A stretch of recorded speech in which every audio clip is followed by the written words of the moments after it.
May bad news mga sangkay sa ating bansa ngayon. Isa pong malaking proyekto no ang naninilikado ngayon na hindi daw po matapos.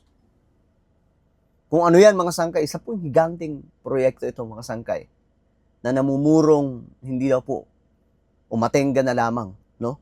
Ito po ay ayon sa balita ng Abante News Online. Ayan po mga sangkay. So tingnan po natin ito. Anyway, bago tayo magpatuloy sa mga hindi pa po nakakapag-subscribe dyan, makikita nyo po yung subscribe button sa baba ng video na to. I-click nyo lamang po yung subscribe, i-click ang bell, at i-click nyo po yung all. Sa mga nanonood po sa Facebook, i-follow nyo po yung ating Facebook page. Alright guys, so, eto pag-usapan po natin. Kasi, ayon po dito, maaaring hindi matapos bago magwakas ang termino ni Pangulong Ferdinand Marcos Jr. sa June 2028 ang multi-bilyong pisong LRT1 Cavite Extension. Ayun lang. Ang saklap nito mga sangkay. Kung ganun. Kung hindi talaga ito matutuloy, hindi po matatapos. Ay naku po. Talagang aray ko na lang, no? Pero ano nga bang reason mga sangkay bakit hindi po namumurong hindi matuloy? Ayan po mga sangkay, oh. Yan po yung balita ng Abante. No, LRT1 Cavite Extension project na namimiligrong ugatin. So, nangyayari mga sangkay. So, ito, basahin po natin yung report. Baka naman may malalim na dahilan. Okay. Kasi, ito, inumpisan po ito ni dating Pangulong Duterte. So, kay Duterte project, mga sangkay, pinagpatuloy po ng ating presidente. At ngayon, anong dahilan, mga sangkay, bakit hindi po ito matutuloy o baka daw matenga, baka ugatin? Maaaring, sabi dito, maaaring hindi matapos bago magwakas ang termino ni Pangulong Ferdinand Marcos Jr. Sa Hunyo 2028 ang multi-bilyong pisong LRT1 Cavite Extension project dahil sa hindi pa nare-resolbang issue sa right-of-way. Ayon kay Las Piñas Representative Mark Anthony Santos. Ayun lang. Yun ang bad news mga sangkay. No? Yung project na ito, mahalaga pa naman sana na matapos kasi maiibsan po yung traffic na ito sa Cavite, no? At saka malaking ginawa po ito sa mga Pilipino. Kahit nga po yung subway at iba pang mga railway projects, sana ay matapos po sa panahon ni PBBM, no? Kaya nga lang, ewan ko mga sangkay, anong mangyayari dyan? I'm sure magdidebate na naman po yung mga DDS at mga loyalista ni PBBM dito. Kasi nga po, ipagtatanggol to mga sangkay. Siyempre, ang reason po dito, sasabihin ng mga loyalista, kayo ang dahilan, hindi nyo pala inayos yung right of way nung una pa lang. Yung Tatay Digong ninyo, hindi nyo inayos yung right of way. Diba? Ganun sasabihin nila dyan. Sasabihin, ang rebat naman ng DDS dyan, wala. Mahina talaga kayo. Hindi nyo kaya ang ginawa ni Tatay Digong. Gaganon po yung mga yan, mga sangkay. No? Walang katapusan na namang debate. Pero ang tanong lang dito, bakit hanggang ngayon hindi pa rin nare-resolve yung right of way? Diba? O baka sabihin na naman ng iba dyan, DDS na si Sangkay. Kasi nga po, nagsasalita, oh guys, as a Filipino, hindi po tayo yung tipong himod lang ng himod.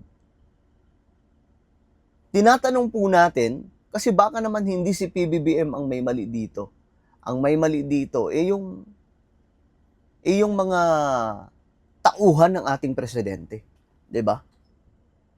Kasi mga sangkay, pambihira. Matagal na po ito eh. Dapat nga tapos na po ito ngayon eh. Pambihira. Sinabi ni Santos na batay sa impormasyong ibinahagi sa kanya ng isang opisyal ng pamahalaan, nananatiling malaking balakid sa proyekto ang hindi pa napipirmahang right of way usage agreement sa Villar Group. Ayan na nga po, lumalabas ng totoo. Sa Villar Group. Aniya, ito ay sa kabila ng direktiba ni Pangulong Marcos sa Department of Transportation or DOTR na agarang resolbahin ang lahat ng isyong humahadlang sa implementasyon ng proyekto. So ito, Villar Group. Hindi pa rin daw po na re-resolba. Hindi pa rin po napipirmahan. So, sayang, no? Alam nyo, nakakalungkot kung hindi pa ito matatapos mga sanggay sa panahon po ni PBBM. No, kasi magiging legacy nila ito ni Duterte. Dalawa sila na ito. Ito, mag-aaway na naman. Sasabihin na naman nila na, pag hindi natuloy ang project na yan, pag hindi tinapos ni PBBM, sasabihin nila, wala, tiningga lang ng Marcos ang yung project ni Duterte. Wala talaga sa ayos. Kapag tinuloy naman, magpapasalamat sila kay Duterte, sasabihin nila, salamat PRRD, hindi kay BBM yan, kay PRRD yan, di ba? Ito lang masasabi ko. Bawat administrasyon, kung anumang mga proyekto ang matapos niya, kabahagi po siya sa project na yan. Kabahagi po siya, kahit sabihin pa po natin, hindi siyang nag-isip, hindi siyang nag-umpisang magpagawa, siya lang ang nagtapos. Kabahagi po siya dyan. Kasi, kung hindi po niya tatapusin din yan, di ba? Kung hindi niya tatapusin yan, guys, ano mangyayari? Wala. Kung hindi po siya gagalaw, kung hindi yung presidente na kasalukuyang gagalaw, wala pong mangyayari sa project. Di ba? Hindi matatapos. So, napakahalaga mga sangkay ng involvement dito ng halal na presidente natin ngayon, no? Na siya po talagang tatapos. Kaya, kayong mga DDS, kapag natapos to, magpasalamat kayo kay Digong, magpasalamat din kayo kay PBBM. Kasi nga, siya ang dahilan, bakit natapos? Nanto ko.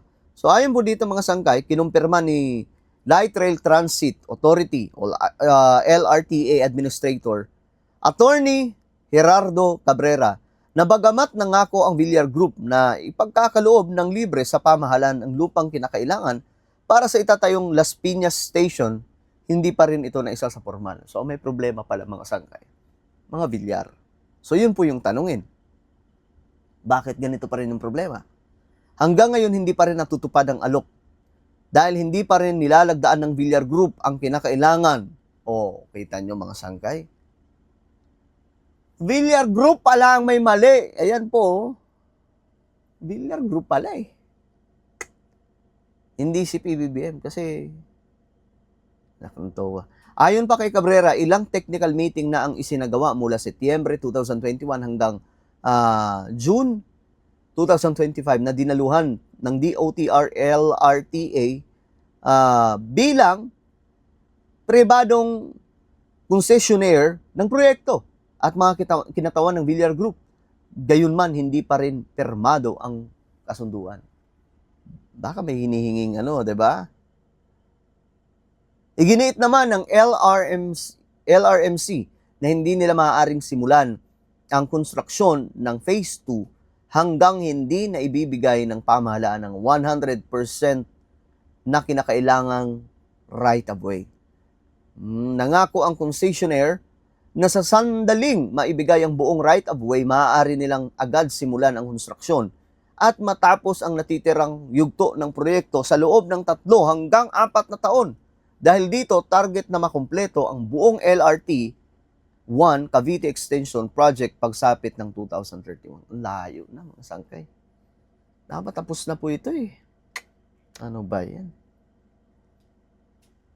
Ay, nako po. Well, wala tayong magagawa dyan. Kayo, sa tingin nyo, sino ba talaga dapat ang may pananagutan dito? Villar ba o yung sila PBBM? Comment down below. Huwag nyo pong kailimutan na i-subscribe yung ating YouTube channel. Mag-iingat pong lahat. God bless everyone.